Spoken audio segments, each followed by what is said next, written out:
Doctor Baba Saheb आंबेडकરના તસવીરને દીપ પ્રાગટ્ય કરી અને ફુલહાર કરશે।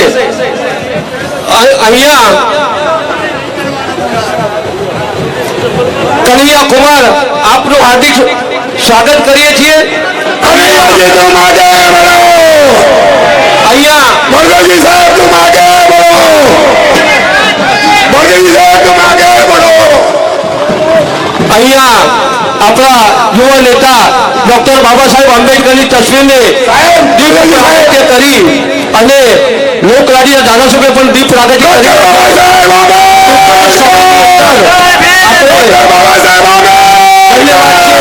આપણા યુવા નેતા લોકલાડીના ધારાસભ્ય આપણા મસીહાની તસવીરે દીપ પ્રાગટ્ય કર્યું અને તમામ યુવા કાર્યકર સાથે અહીંયા દીપ પ્રાગટ્ય કરી રહ્યા છે। કનૈયા કુમાર આપનો ખૂબ ખૂબ આભાર। કોંગ્રેસ શહેર વતી તરફથી આપ અમારા આગળ પધાર્યા છો। આપણે સાંભળવા માટે હજારોની સંખ્યાની મેદની આતુરતાપૂર્વક રાહ જોઈ રહી હતી। Doctor Baba Saheb Ambedkar, doctor Baba Saheb Ambedkar. અહીંયા કનૈયા કુમાર પોતે डॉक्टर बाबा साहेब आंबेडकરની તસવીરને દીપ પ્રાગટ્ય કરી અને ફુલહાર વિધિ કરી રહ્યા છે।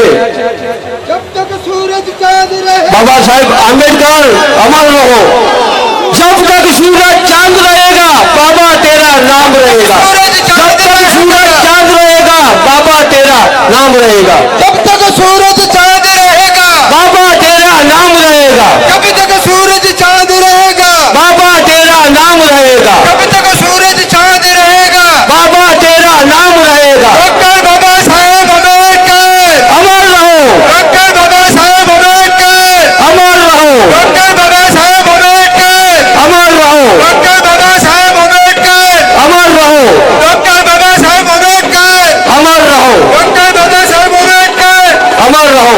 जब तक सूरज चांद रहेगा जब तक सूरज चांद रहेगा बाबा तेरा नाम रहेगा। जब तक सूरज चांद रहेगा बाबा तेरा नाम रहेगा। जय भीम। હવે બધા મિત્રો પોતપોતાની જગ્યા લઈ લો। સ્ટેજ ઉપર કે આજુબાજુ તમામ મિત્રો પોતપોતાની જગ્યા લઈ લો। ટૂંક જ સમયની અંદર આપણે કાર્યક્રમની શરૂઆત કરવા તરફ જઈ રહ્યા છે। સ્ટેજ ઉપર જે મહાનુભાવો બેસવાના છે તે સિવાય સ્ટેજ ઉપરથી બધા નીચે ઉતરી જાઓ। જે સ્ટેજ ઉપર મહાનુભાવોનું પ્રોટોકોલ નિયમ મુજબ બેસાડવાના છે તે સિવાય તમામ લોકો નીચે બેસશે। નીચે બેસવાની વ્યવસ્થા કરી છે। भाई मित्रों જે આગળના સ્ટેજ ઉપર જે મહાનુભાવો છે આમંત્રિત એક બેસે બાકીના જે બેલાડા હોય તે પણ પાછળ બેસી જાય। સ્ટેજની આગળ ઉભેલા મારા કાર્યકર્તાઓને નમ્ર અરજ કે આગળનું સ્ટેજ ખાલી કરે। અહીંયા એ બાળાઓ ગાયત્રી પ્રાથમિક શાળાની બહેનો રાજ તિલક કરી રહી છે। આપણે અહીંયા જે ફુલહાર વિધિ કન્યા કુમારને કરવા જઈ રહ્યા છે તેમાં અશોકભાઈ પરમાર, મહેશભાઈ પટેલ, ધનજીભાઈ પરમાર, સાધુલખન પઠાણ આ તમામે તમામ મંચસ્થ મહાનુભાવો કનૈયા કુમારને ફુલહારથી સ્વાગત કરશે। ગાયત્રી પ્રાથમિક શાળાની બહેનો તિલક રાજ તિલક કરી અને અહીંયા આપણે આશીર્વાદ રૂપ આપી રહ્યા છે। આપણે તમામ આગેવાનશ્રીઓ જે એ ફુલહાર વિધિ કરશે કનૈયા કુમારને મહેશભાઈ પટેલ, ધનજીભાઈ, અશોકભાઈ પરમાર આપણા લોકલાડીના ધારાસભ્યશ્રી તથા કનૈયા કુમારને ફુલહારથી આપણા આગળ સ્વાગત કરશે। અહીંયા આપણા કનૈયા કુમાર અને આપણા ધારાસભ્યએ ગાયત્રી પ્રાથમિક શાળાની બાળાઓ રાજ તિલક કરી અને આશીર્વાદ આપી રહ્યા છે। તમામ જનતા પણ આશીર્વાદ આપી રહી છે। તમામ કરોડ કોંગ્રેસ સમિતિ તરફથી હાર્દિક આભાર પ્રગટ કરીએ છીએ। હવે આપણા આગેવાન શ્રીઓ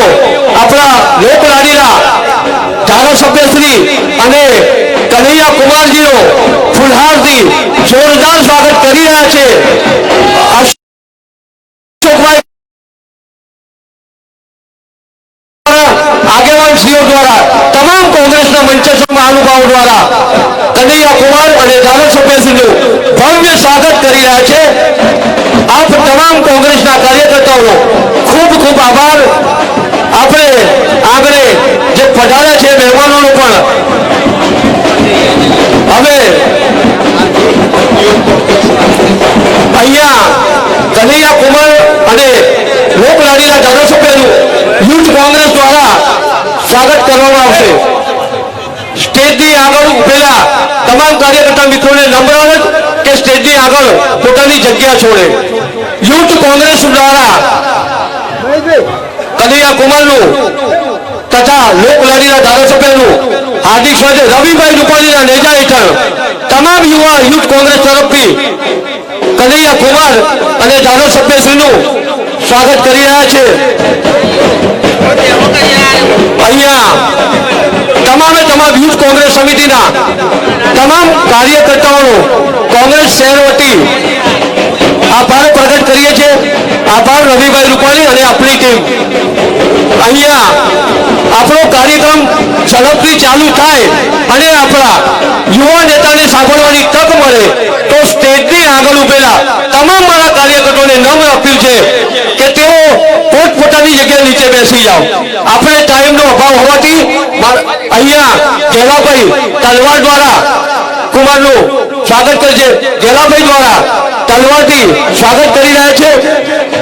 એ પછી આપણા હિન્દી પ્રમુખ શ્રી દુબેનન શ્રી અમની ટીમ સાથે હેલો અહીંયા હવે આપણે ટૂંક સમય કાર્યક્રમ ચાલુ કરી દઈએ છીએ. તમામે તમામ મિત્રોને નમ્ર અપીલ, ટાઈમ ઓવર છે તો આપણા લોકલાડીના ધારાસભ્ય શ્રી બળદેવજી ઠાકોર બે શબ્દો કહેશે. બળદેવજી ઠાકોર આપણે કનૈયા કુમાર પોતાની ચૂંટક વાણીમાં આપણને સંબોધન કરશે. કનૈયા કુમાર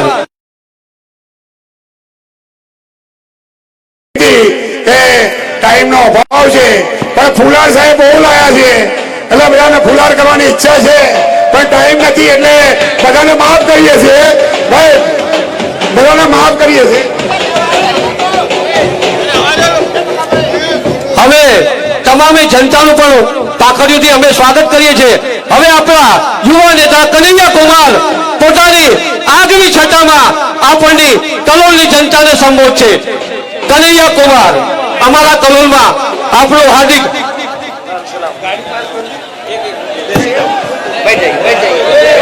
મિત્રો આગળ બેસી જાઓ.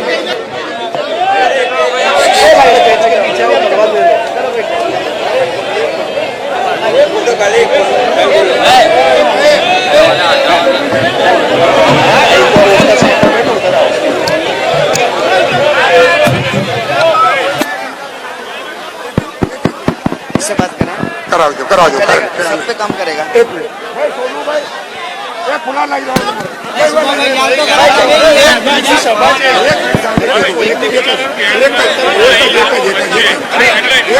भाई काम कर रहा है. अरे भाई આપણે જેની આતુરતાની રાહ જોઈ રહ્યા છે શાંતિ જાળવો. આપણા યુવા નેતા આપણને સંબોધવા તરફ જઈ રહ્યા છે.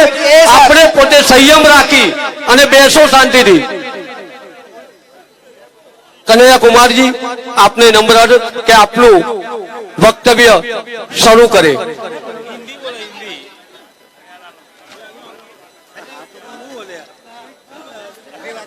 મારા તમામ મિત્રોને નમ્ર અરજ કે ટૂંકો સમય છે, આપણે ચૂંટણી આચાર સંહિતામાં રહીને કરવાનું છે તો મહેરબાની કરીને હવે સ્વાગત વિધિ બંધ કરે.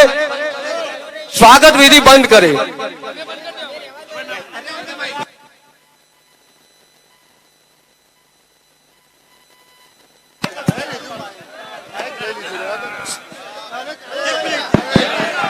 आवाज आ रही है? सबको आ रही है? सबसे पहली बात तो ये कि मुझे गुजराती नहीं आती है. मुझे गुजराती का बस 2 लाइन आता है. મજામાં છો? सारू छे। तो मैं आपसे हिंदी में बोलने की इजाजत चाहता हूं। इजाजत है क्या? हिंदी चलेगी? बहुत बहुत धन्यवाद, बहुत शुक्रिया। मेरी आवाज जहां तक पहुंच रही है, इस विधानसभा के, कलोल के, अहमदाबाद के, गुजरात के सभी आदरणीय बुजुर्गों का, नौजवान दोस्तों का, माताओं बहनों का, प्यारे बच्चों का, खेती करने वाले, किसानी करने वाले, बिजनेस करने वाले, नौकरी करने वाले, ठेला चलाने वाले, रिक्शा चलाने वाले, मेहनत मजदूरी से, अपने खून पसीने से अपने परिवार का भरण पोषण करने वाले आप तमाम गुजरात की मेहनत का आवाम का क्रांतिकारी इस्तकबाल करता हूं। आपका हार्दिक अभिनंदन करता हूं। आपको जय भीम कहता हूं। जय भीम, जय भीम। दोस्तों, मैं अपनी दो चार बातें आपसे करूंगा। उससे पहले मैं इस मंच से मोरबी में जो दर्दनाक हादसा हुआ है, उस हादसे के चलते जिन लोगों ने अपने को खोया है, उनके प्रति संवेदना व्यक्त करता हूं। जिनकी मौतें हुई हैं, उनको श्रद्धांजलि देता हूं। और इस श्रद्धांजलि के साथ बिना किसी औपचारिकता के आदरणीय मंच को कांग्रेस पार्टी के मौजूदा विधायक, पूर्व विधायक और अलग अलग फ्रंट के सभी कार्यकर्ताओं और नेताओं को, आप तमाम लोगों को धन्यवाद देता हूं कि आपने मुझे अपने बीच आने का अवसर दिया है। इसके लिए मैं आपको शुक्रिया अदा करता हूं। दोस्तों, मैं पहली बार गुजरात आया था ऊना आंदोलन के दौरान। ऊना की घटना आप लोगों को याद है, किस तरीके से नौजवानों को बांध करके पीटा गया। और उस आंदोलन के दौरान ही एक दोस्त बना जिसका नाम जिग्नेश मेवानी है। पहले अपक्ष से एमएलए थे, अब भारतीय राष्ट्रीय कांग्रेस के गुजरात प्रदेश के वर्किंग प्रेसिडेंट हैं। और आजकल जब मैं गुजरात आता हूं तो लोगों को कहता हूं, मेरा हार्दिक स्वागत मत कीजिए, आप सिर्फ स्वागत कीजिए। ये बात का जिक्र मैं इसलिए कर रहा हूं कि आपने पिछले कुछ सालों में एक चीज देखा होगा। जो लोग सत्ता में बैठे हुए हैं, उनको कुर्सी का अहंकार हो गया है। वो अपना दिन भूल गए हैं कि वो साधारण राजनीतिक कार्यकर्ता हुआ करते थे। जब से साधारण राजनीतिक कार्यकर्ता मंत्री, मुख्यमंत्री और प्रधानमंत्री बने हैं, सत्ता का घमंड हो गया है। तो मैं आपके बीच जो दो चार बातें कहने के लिए आया हूं, उससे पहले यह कहना जरूरी है कि चुनाव के वक्त हर कोई, हर पार्टी अपनी पार्टी के बारे में और अपने कैंडिडेट के बारे में अच्छी अच्छी बातें करता है। और जब अच्छी अच्छी बातें हो जाती है, तब जो आपका सबसे बहुमूल्य चीज है, वोट, वो आपसे मांगता है। और जब आप उसकी बातों में आ जाते हैं, उसको अपना वोट दे देते हैं, फिर वो आपको भूल करके सब कुछ करता है। तो मैं आपके सामने यह बात स्पष्ट कर दूं कि मैं वो बात नहीं करने आया हूं जो हमारे कैंडिडेट के बारे में है। मैं वो बात नहीं करने के लिए आया हूं जो हमारी पार्टी भारतीय राष्ट्रीय कांग्रेस के बारे में है। मैं इस देश का एक साधारण नौजवान होने के नाते, यहां जो माताएं बैठी हुई हैं, उनका बेटा होने के नाते, यहां जो बुजुर्ग बैठे हुए हैं उनका बेटा होने के नाते, और यहां जो नौजवान हैं उनका दोस्त होने के नाते, मैं वो बातें करना चाहता हूं जो आपकी बातें हैं, जो आपकी सच्चाई है, जो आपका हकीकत है। मैं समझता हूं कि जिस समस्या से लोग पूरे देश में जूझ रहे हैं, उन समस्याओं से कहीं ना कहीं आप भी परेशान हो रहे हैं। तो आपका और हमारा रिश्ता भले खून का ना हो, लेकिन दर्द और संघर्ष का जरूर है। इसीलिए मैं जो आपसे बातें करूंगा, वो बातें आप रोज झेलते हैं, क्योंकि हमारी समझदारी यह है कि कोई बाहर से आकर के आपको क्या समझाएगा। यूपी से आके, आसाम से आके, दिल्ली से आके, हैदराबाद से आकर के कोई गुजरात के लोगों को क्या समझाएगा कि उसको क्या करना चाहिए। जो लोग यहां रहते हैं वो 365 दिन यहीं रहते हैं। चुनाव में तो अलग अलग तरह के जीव जंतु आते हैं, घूम करके खा पी करके हेलीकॉप्टर उड़ करके चले जाते हैं। आपको तो यहीं रहना है, आप यहीं सांस लेते हैं, तो हवा कैसी होगी उससे आपका फेफड़ा कैसा होगा ये तय होता है। आप पानी कौन सा रोज पीते हैं, उससे आपको कौन सी बीमारी होगी ये आप जानते हैं।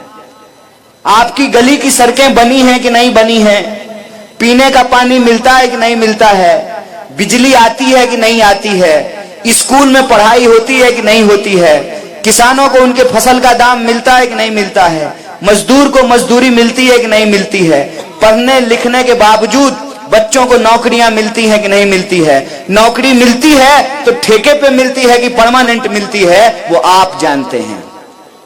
इसीलिए मैं जो आपसे बातें करूंगा ना, वो रूस और यूक्रेन की युद्ध के बारे में नहीं करूंगा। अगर हम आए हैं आपके बीच तो आपकी तकलीफ की बात होनी चाहिए। यहां अहमदाबाद में लोग जमीन खरीद नहीं रहे हैं और कश्मीर में जमीन खरीदने की बात हो रही है। यहां देश में सबसे ज्यादा महंगी बिजली लोगों को खरीदनी पड़ रही है। 22 बार पेपर लीक हुआ है कि नहीं हुआ है? पेपर लीक हो रहा है रोज यहां पे। जब भ्रष्टाचार होगा, पुल टूटेगा, तो गुजरात के लोगों को जान गंवानी पड़ेगी, रूस के लोगों की जान नहीं जाएगी। आपकी जो समस्या है, उन समस्याओं से निजात पाना, उन समस्याओं से छुटकारा दिलाना, यह सरकार की जिम्मेवारी है। हम सरकार को टैक्स देते हैं, नमक खरीदते हैं उसमें भी टैक्स देते हैं, चप्पल खरीदते हैं उसमें भी टैक्स देते हैं। सर से लेकर पांव तक अपनी जिंदगी में हम जो भी इस्तेमाल करते हो, हर चीज के ऊपर सरकार को टैक्स देते हैं। और हमारे टैक्स के बदले में सरकार की यह जिम्मेवारी है कि हमारे लिए चलने के लिए सड़क बनाए। यहां सड़क बनती नहीं है, टोल पहले वसूलना शुरू कर देते हैं। आप सोचिए कि जब आप गाड़ी खरीदते हैं तब भी आप रोड टैक्स देते हैं, और जब उस गाड़ी को लेकर के रोड पे जाएंगे तब भी आपको टोल टैक्स देना पड़ता है। ये कौन सा कानून है भैया? इंसान होने की सजा 2-2 बार लोगे क्या? आप हर चीज के ऊपर टैक्स देते हैं। तो ये सरकार की जिम्मेवारी है कि वो आपके लिए चलने के लिए सड़क बनाए। जब आप बीमार हो तो आपके लिए अस्पताल हो, आपके बच्चों की शिक्षा के लिए स्कूल हो। आपकी जिंदगी की जरूरतों को पूरा करना और आपको सुरक्षा देना, यह सरकार की जिम्मेवारी है। सरकार आजकल जिम्मेवारी नहीं उठाती है, चुनाव के वक्त लोगों को डराती है, डर की राजनीति करती है। चुनाव के वक्त लोगों को उनके पहचान के आधार पर लड़ाती है। चुनाव के वक्त जो लोगों के सवाल हैं, रोजी रोटी, कपड़ा, मकान, शिक्षा, स्वास्थ्य, सड़क, बिजली, पानी, इन चीजों को छोड़ करके दुनिया भर की बात करती है। हमको आपको इस बात पे विचार करना पड़ेगा कि वो कौन सी ऐसी ताकत है, वो कौन सी ऐसी शक्ति है जिसके चलते गृह मंत्री को कल्लोल में आकर के सभा करना पड़ता है। वो कौन सी ऐसी शक्ति है कि 5 साल में एक बार हमारे गांव में हेलीकॉप्टर दिख जाता है ऊपर से चलते हुए। वो ताकत है डॉक्टर बाबा साहब भीमराव अंबेडकर का दिया हुआ संविधान। और इस संविधान के चलते, इस संविधान ने आपको एक ताकत दी है कि हेलीकॉप्टर पर उड़ने वाला का भी वोट एक, अब पैदल चलने वाला का भी वोट, तिलक लगाने वाला का भी वोट, और टोपी पहनने वाला का भी वोट, महिला का वोट, पुरुष का वोट, फॉर्च्यूनर पर चलने वाले का, साइकिल पर चलने वाले का। ये अगर वोट का अधिकार नहीं होता ना तो कोई भी आपके बीच नहीं आता। अगर राजा का बेटा राजा बनता रहता तो चुनाव नहीं होते। और चुनाव 5 साल में इसलिए होता है कि आप ये तय कर सकें कि सरकार 5 साल में क्या काम की है। और अगर सरकार ने काम नहीं किया है तो आप सरकार को बदल दें। रोटी को 5 मिनट क्या अम्मा तवा पे छोड़ देंगे तो क्या होगा? 27 साल से आप लोग रोटी छोड़ दिए हैं, पलट ही नहीं रहे हैं। और उसी का नतीजा है कि सत्ता का अहंकार पैदा हो गया है।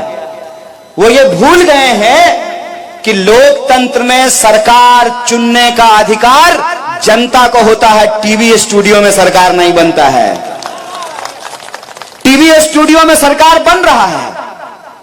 अगर टीवी स्टूडियो में ही सरकार बनना है तो फिर चुनाव क्यों होना है? क्यों चुनाव होता है? आप देखिए बार बार आपके मोबाइल में एक मैसेज आ रहा है कि भाजपा जीत रही है। बार बार टीवी में यह दिखाया जा रहा है कि भाजपा जीत रही है। जब जीत ही रही है तब चुनाव क्यों हो रहा है? जानते हैं ये क्यों होता है? ये इसलिए होता है कि जब आप सुबह उठते हैं, मोबाइल खोलते हैं और उस पर एक प्रचार आए, ठंडा मतलब कोका कोला, फिर आप तैयार होते हैं, काम करने के लिए घर से बाहर निकलते हैं तो बड़ा सा बोर्ड लगा हुआ है, तेंदुलकर जी कह रहे हैं ठंडा मतलब कोका कोला। दोपहर होगी, आपको प्यास लगेगी ना तो अपने आप आपके दिमाग में म्यूजिक बजेगा, ठंडा मतलब। और आप दुकान पे जाकर के क्या करेंगे? ए भैया एक कोका कोला दे दो। ये जो बार बार आपको प्रचार करके बताया जाता है ना, तो धीरे धीरे आपका दिमाग भी मान लेता है कि ठंडा मतलब अगर कोका कोला होता है तो हमारे पुरखे बेवकूफ थे कि लस्सी पीते थे। बताइए, जो बात हर बार दिखाई जाती है जरूरी नहीं कि वो बात सच होती है। दिखाया तो टीवी में यह भी जाता है कि फेयर एंड लवली लगाने से मुंह गोरा हो जाता है। कितने लोगों का हुआ है? एक आदमी हमको बता दीजिए जिसका फेयर एंड लवली लगाने से मुंह गोरा हो गया हो। अगर ऐसा है तो मेरे पास एक भैंस है, मैं उसको फेयर एंड लवली लगा देता हूं, देखते हैं वो गोरा हो जाता है। ये प्रचार है। मैं प्रचार की बात नहीं कर रहा हूं, और न मैं आपके बीच में प्रचार करने के लिए आया हूं। मैं आपके बीच में आपके वोट का जो अधिकार है ना, मैं प्रचार के नहीं आपके अधिकार की बात करने के लिए आया हूं।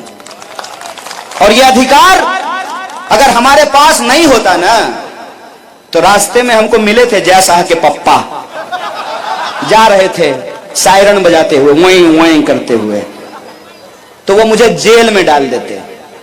पता है उनके आंख में आंख डाल करके सवाल क्यों पूछते हैं? क्योंकि यह संविधान जितना इस देश के गृह मंत्री को अधिकार देता है उतना ही अधिकार इस देश के किसान के बेटे को देता है कि सत्ता से आंख में आंख डाल करके सवाल पूछे कि बताओ 27 साल से सरकार चला रहे हो, अब भी लोगों को डरा रहे हो।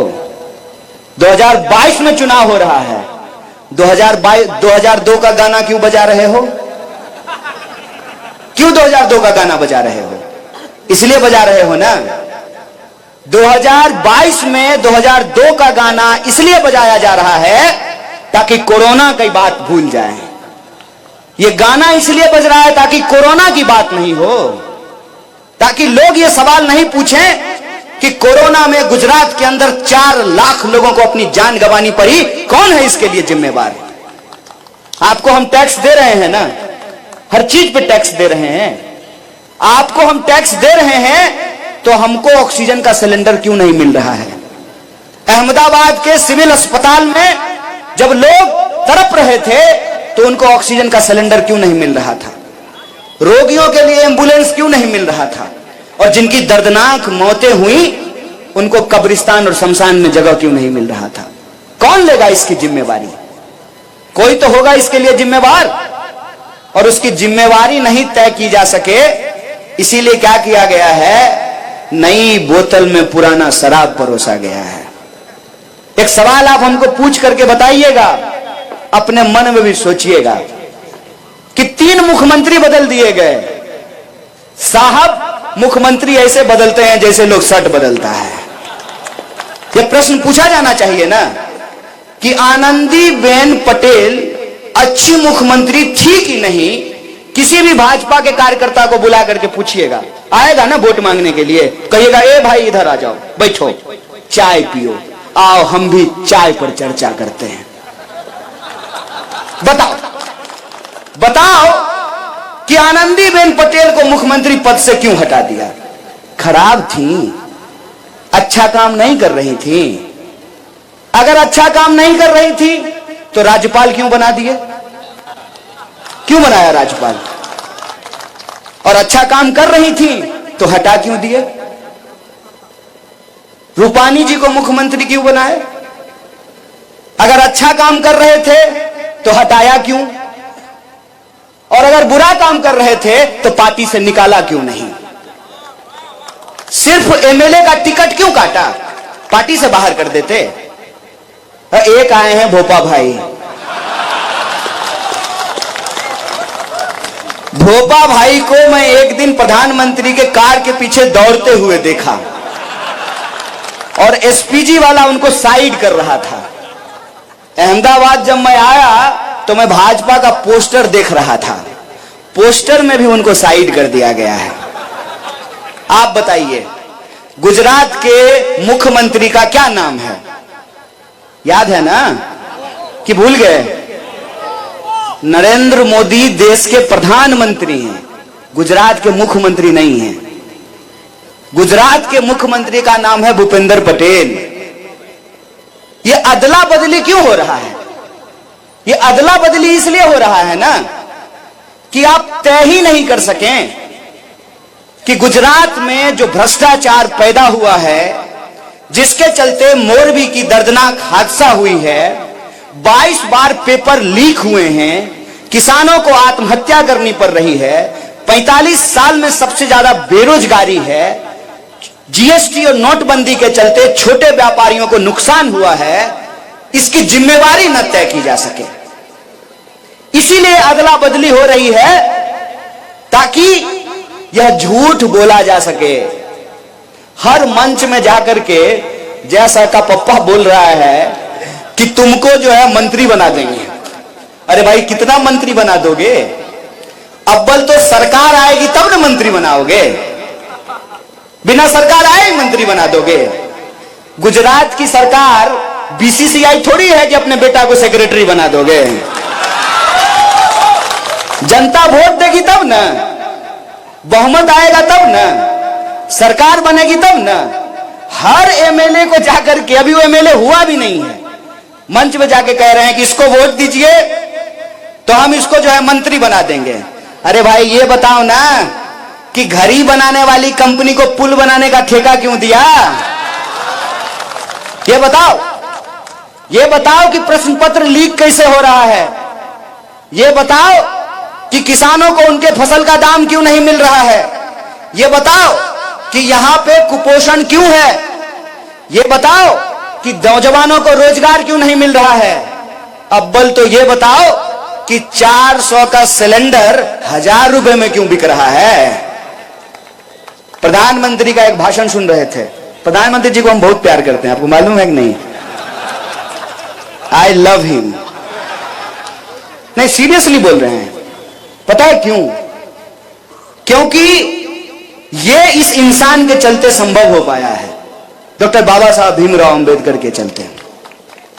अगर इस देश में ऐसा संविधान नहीं होता ना, अगर पंडित जवाहरलाल नेहरू नहीं होते, अगर महात्मा गांधी नहीं होते, अगर सरदार पटेल नहीं होते, तो नरेंद्र मोदी भी चाय बेचने वाले इस देश के प्रधानमंत्री नहीं होते। तो एक बार वो भाषण दे रहे थे, उन्होंने कहा कि मैं 2-3 किलो गाली खाता हूं।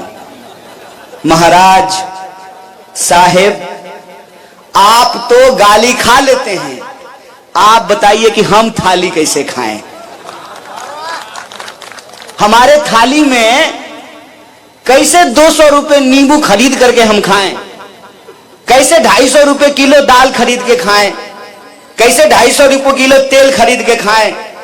इस सवाल का जवाब हमको दे दीजिए। और हम ये समझना चाहते हैं कि आपके इस कथन का क्या मतलब था कि ना खाऊंगा ना खाने दूंगा। आप तो गाली खा रहे हैं, हमको थाली नहीं खाने दे रहे हैं।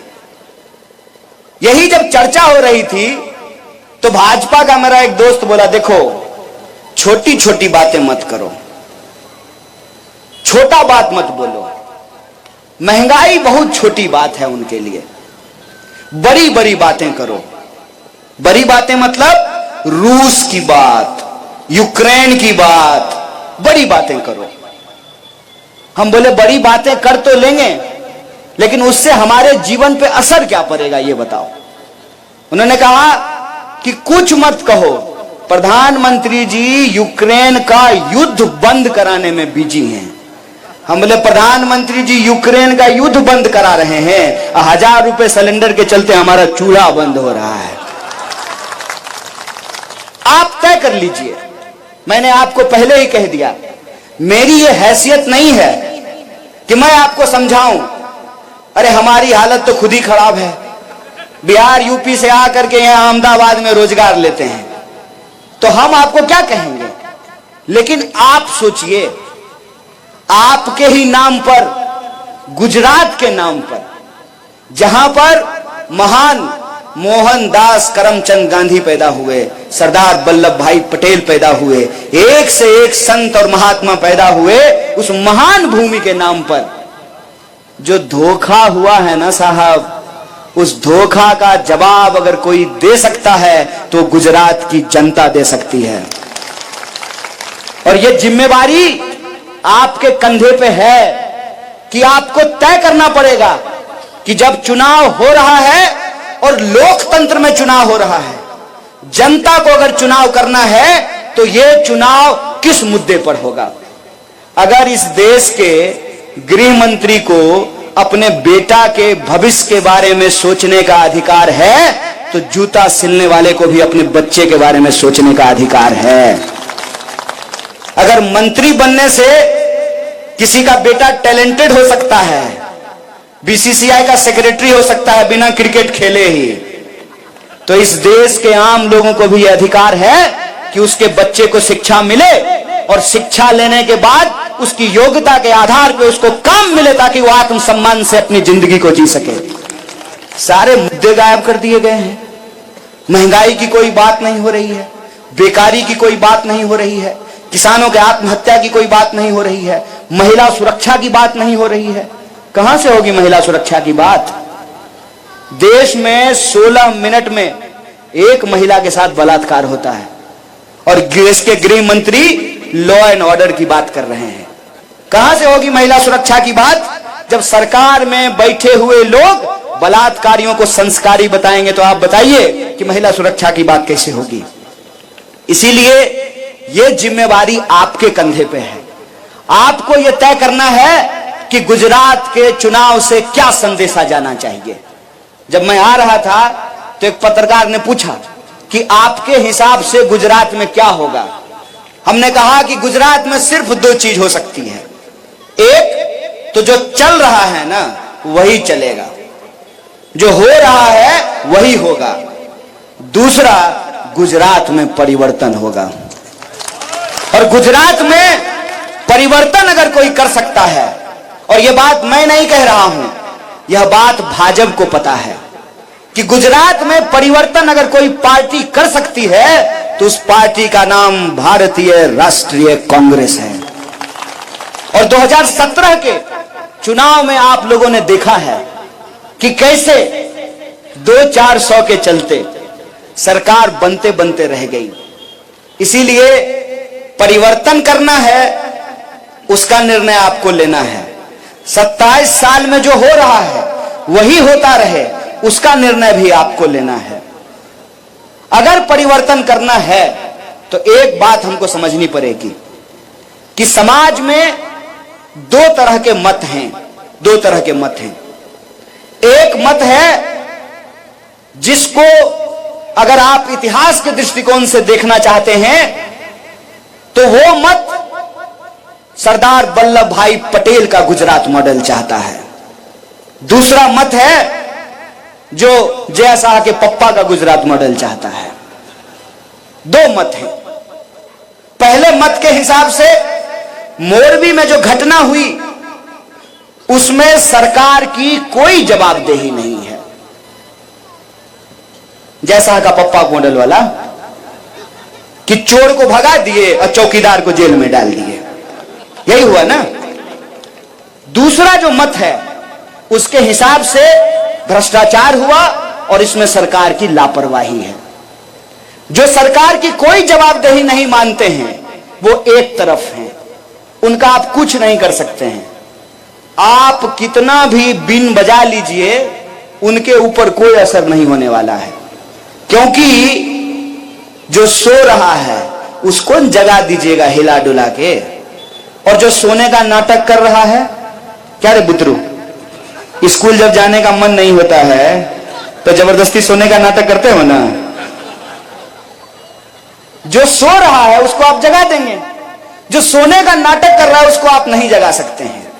तो जो जागे हुए लोग हैं ना, जो दूसरे मत के हैं, जो ये मानते हैं कि भ्रष्टाचार हो रहा है, जो ये मानते हैं कि प्रश्न पत्र का लीक होना लॉ एंड ऑर्डर का फेलियर है, जो मानते हैं कि 400 का सिलेंडर 1000 में बिकना ये महंगाई है, जो मानते हैं कि सबसे ज्यादा बेकारी का होना समाज की सबसे बड़ी समस्या है, वो दूसरे मत के लोग हैं। और ये जो दूसरे मत के लोग हैं ना, ये अगर एकजुट रहें तो गुजरात में परिवर्तन होने से कोई नहीं रोक सकता। इस बात को याद रखिएगा। वो चाहे जितना भी इधर उधर की बात कर लें, जबरदस्ती भावना को भड़काने की कोशिश कर रहे हैं, जबरदस्ती। अभी हमारे राष्ट्रीय अध्यक्ष ने एक उदाहरण दिया, उस उदाहरण के हिसाब से उन्होंने समझाने की कोशिश की कि भाई अलग अलग चुनाव होता है, वार्ड का चुनाव अलग होता है, पंचायत का चुनाव अलग होता है, विधानसभा का चुनाव अलग होता है, लोकसभा का चुनाव अलग होता है। ये विधानसभा का चुनाव है। विधानसभा के चुनाव में हो ये रहा है कि मोदी जी हो गए हैं ग्लोबल लीडर, देश में रहते ही नहीं हैं, अमेरिका, लंदन इधर उधर घूमते रहते हैं। तो उनका ध्यान अब अहमदाबाद, सूरत, गुजरात के राजकोट पे नहीं है। अपना कोट टाइट और लंदन में हाय हाउ आर यू। तो वो ना अब देख ही नहीं रहे कि गुजरात में क्या हो रहा है। तो वो हो गए हैं इंटरनेशनल। एक पार्टी आई है दिल्ली से, उसको होना है नेशनल। लोकल तो यही है ना, बलदेव जी, ये है लोकल। तो अब आपको तय करना है कि आपको क्या करना है। हमारे अध्यक्ष ने जो है एक उदाहरण दिया, टूट पड़ी पूरी की पूरी बीजेपी। अरे ऐसा कैसे बोल दिया, अरे ऐसा कैसे बोल दिया, और मर्यादा की बात करने लगे। मैं आपको याद दिलाऊं, याद आ जाएगा। टीवी में बैठ करके मेरे सामने भाजपा के प्रवक्ता ने मोदी जी को देश का बाप बोला। बोलिए देश का अपमान है कि नहीं है? अपमान है ना। मोदी जी को देश का बाप बोलने वाले भाषा की मर्यादा सिखा रहे हैं। कहते हैं ना, जिसके पास खुद ही 75 छेद हो वो दूसरे का छेद गिना रहे हैं। जिनका घर खुद शीशे का हो ना, उनको दूसरे के घर पे पत्थर नहीं मारना चाहिए। बीजेपी से आप भाषा की मर्यादा की बात करते हैं। असली मसला यह है कि हमारे अध्यक्ष का नाम यदि मल्लिकार्जुन खड़गे की जगह मल्लिकार्जुन अंबानी होता ना, तो चरण चाट रहे होते। यही हकीकत है। तो ये बात का बतंगड़ बना रहे हैं। बात का बतंगड़ क्यों बना रहे हैं? क्योंकि इनके पास कोई मुद्दा नहीं बचा है। 27 साल से आप सरकार चला रहे हैं। बच्चा जो पैदा हुआ वो 27 साल का हो गया। 5-6 साल वैलेंटाइन डे मना लिया, आई लव यू टू। शादी हो गई, अब उसके बच्चे हो गए हैं। इतने साल से कांग्रेस की सरकार नहीं है, तब भी हर मंच पे जाकर के, हर रैली में जाकर के कांग्रेस को गालियां निकाल ली हैं। तो मेरे मन में एक ही सवाल आता है कि पैदाइशी बेशरम है कि सुबह सुबह कोई चूरन खाते हैं बेशर्मी का। अरे जिसकी सरकार है 27 साल से, उसकी जिम्मेवारी तय होगी ना। और पूरे धैर्य के साथ 27 साल से भारतीय राष्ट्रीय कांग्रेस लगातार चुनाव हारने के बावजूद आपके बीच में गुजरात में एक मजबूत विपक्ष की भूमिका निभा रही है। अगर मजबूत विपक्ष की भूमिका नहीं निभा रही होती ना, तो ऊना आंदोलन में डट करके सरकार से लड़ने वाला जिग्नेश मेवानी भारतीय राष्ट्रीय कांग्रेस में नहीं होता। कोई भी जो लड़ने वाला है, संघर्ष करने वाला है, जो सत्ता के सामने दलाली नहीं करता है, लोभ नहीं करता है, बिकता नहीं है, वो आज राहुल गांधी के नेतृत्व में भारत को बचाने की लड़ाई लड़ रहा है। इसीलिए यह बात भाजपा को पता है कि अगर उसको कोई हरा सकती है तो भारतीय राष्ट्रीय कांग्रेस हरा सकती है। और आप इतिहास उठा करके देख लीजिए, कोई भी ऐसी पार्टी जो गुजरात में परिवर्तन का दावा कर रही है, उसका हकीकत क्या है? आम आदमी पार्टी दिल्ली में किसको हरा के सरकार बनाई? कांग्रेस को। पंजाब में किसको हरा के सरकार बनाई? भाजपा को हराई है। और भाजपा चुनाव हारी राजस्थान में किससे? मध्य प्रदेश में चुनाव हारी किससे? छत्तीसगढ़ में चुनाव हारी किससे? और 2017 में चुनाव हारते बच गई किससे? इतना सीधा गणित है महाराज। आप तो गुजरात के हैं, आपका गणित इतना बढ़िया है। जो 2, 4, 5, 7, 8 सीट का अंतर था ना, उसको अगर 10, 20, 50 सीट का अगर आप अंतर कर दिए होते तो मोटा भाई का सूटकेस काम नहीं करता। छत्तीसगढ़ की सरकार नहीं पलटी क्योंकि जोरदार बहुमत था। मध्य प्रदेश की सरकार पलट गई क्योंकि बॉर्डर पे खड़े थे। तो आपसे यही गुजारिश करना चाहते हैं, मत स्पष्ट रखिए। या तो जो चल रहा है ना, चलने दीजिए, जियो धन धना धन। बढ़िया सिस्टम है ना। ना रहेगा बांस, ना बजेगी बांसुरी, ना रहेगा सरकारी संस्थान, न लेनी पड़ेगी सरकारी नौकरी। बेटा बन जाएगा बीसीसीआई का सेक्रेटरी और आप ढोल बजाते रहिए। 45 साल में देश से सबसे ज्यादा बेरोजगारी है, इस बात को याद रखिएगा। बड़ी मुश्किल से पेट काट करके जो है माँ बाप अपने बच्चों को पढ़ाते हैं कि बच्चे को नौकरी मिलेगी तो घर बनाएंगे, गाड़ी खरीदेंगे, वॉशिंग मशीन आएगा। आपके घर में वॉशिंग मशीन नहीं है, भाजपा के दफ्तर में लगा हुआ है। जिस कांग्रेस को भ्रष्टाचारी बोलते हैं, जिस कांग्रेस के नेता को भ्रष्टाचारी बोलते हैं, जब तक वो कांग्रेस में रहता है तब तक भ्रष्टाचारी है। बीजेपी का खेस ओढ़ते जो सदाचारी बन जाता है। यही हो रहा है ना। आपको विचार करना है, परिवर्तन करना है, तो आपके सामने एक विकल्प है, भारतीय राष्ट्रीय कांग्रेस का विकल्प। और जो चल रहा है फेयर एंड लवली, तो इंतजार कीजिए कब मुंह गोड़ा होगा। डराने का जो धंधा चल रहा है, तो इंतजार कीजिए कि आपका डर कब खत्म होगा। अरे गुजरात में सरकार बना दिए, वार्डर बना दिए, एमपी बना दिए, मुख्यमंत्री बना दिए, प्रधानमंत्री बना दिए, अब क्या कीजिएगा? अमेरिका का राष्ट्रपति बना दीजिएगा क्या? तो नेताओं का ही भविष्य सुधरता रहेगा। जनता का क्या होगा लोकतंत्र में, इस बात का निर्णय लेना पड़ेगा। और ये याद रखिएगा, ये वही देश है जिस देश के लोगों ने नंगे पांव, खाली बदन अंग्रेजों के टाइम के सामने खड़े हो गए और 200 साल की गुलामी को उन्होंने समाप्त कर दिया था। इस बात को याद रखिएगा। याद रखिएगा कि ये जमहूरियत, ये लोकतंत्र गिफ्ट में नहीं मिला है, लोगों को अपनी जिंदगी कुर्बान करनी पड़ी है। और जो लोग सत्ता का अहंकार में बैठ करके उनको लगता है कि हम परिवर्तन नहीं होने देंगे, अगर उसको कोई सबक सिखा सकता है, उनको कोई याद दिला सकता है कि जनता लोगों को कुर्सी पे बिठाती है और जब जनता चाहेगी तो कान पकड़ करके कुर्सी से नीचे भी उतार देगी, यह काम आपके हाथ में है। और यह काम अगर आप करने के लिए तैयार हैं तो एक बात याद रखिएगा, दिल दीजिए ना तो पूरा दीजिए। जब परिवर्तन का मन बना लिए हैं ना, तो इतना जानदार और शानदार तरीके से परिवर्तन कीजिए कि किसी की तिजोरी आपके मत को खरीद ना पाए। इतना शानदार तरीके से परिवर्तन कीजिए, क्योंकि सड़क पार करते हुए अगर धोखा हो जाए, मन में दुविधा हो जाए, तो एक्सीडेंट हो जाता है। जब वोट देने के लिए जाइएगा अपने सवाल पर, तो याद रखिएगा, जैसे एक एक ईंट जोड़ने से घर बनता है, एक एक कदम चलने से मंजिल मिलती है, उसी तरीके से एक एक विधायक को जिताने से बहुमत मिलता है। इस बात को याद रखिएगा। और जब ये परिवर्तन का बहुमत आप देंगे, तो मैं आपसे नेता की तरह नहीं, मैं फिर कह रहा हूं, आपके बच्चे की तरह, एक साधारण कार्यकर्ता होने के नाते, भारतीय राष्ट्रीय कांग्रेस का एक सिपाही होने के नाते, मैं आपसे ये जरूर प्रॉमिस करता हूं, ये वचन देता हूं कि जो 8 वचन भारतीय राष्ट्रीय कांग्रेस ने लिया है उसको हम पूरा करेंगे।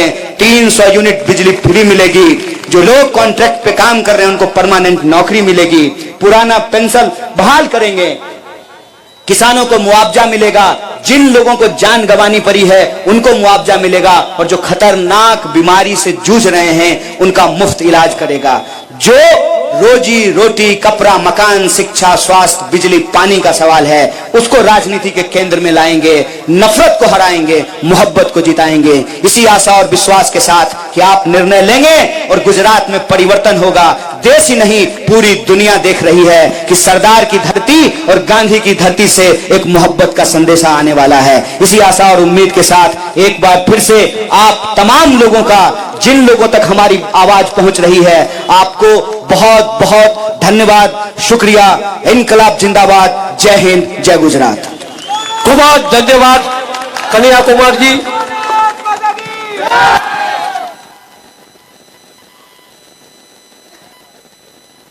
अपना कार्यक्रमની અહીંયા આપણા આજે આપણા આપના કાર્યકર્તા રણસિંહજામાં જોડાઈ રહ્યા છે, તો આપણા કન્હૈયા કુમારની હાજરીમાં અહીંયા એમને ખેસ પહેરાવી અને આજે કોંગ્રેસ પાર્ટીમાં આજે સામેલ કરવામાં આવે છે। કિશનભાઈ રાવળ વિધાનસભા સંગઠન મંત્રી હતા, જ્યોત્સનાબેન રાવળ વિધાનસભા સંગઠન મંત્રી હતા, ફારૂકભાઈ રાણા વિધાનસભા સંગઠન મંત્રી ગાંધીનગર જિલ્લાના હતા। તમામ કાર્યકર્તા અહીંયા આમ આદમી પાર્ટીમાંથી રાજીનામું આપી કોંગ્રેસ પાર્ટીમાં જોડે છે, તેમનું ખેસ પહેરાવી સ્વાગત કરવામાં આવે છે। ખૂબ જ આભાર। અહીંયા કોંગ્રેસ પરિવારમાં આપનું સ્વાગત કરીએ છીએ। અહીંયા આમ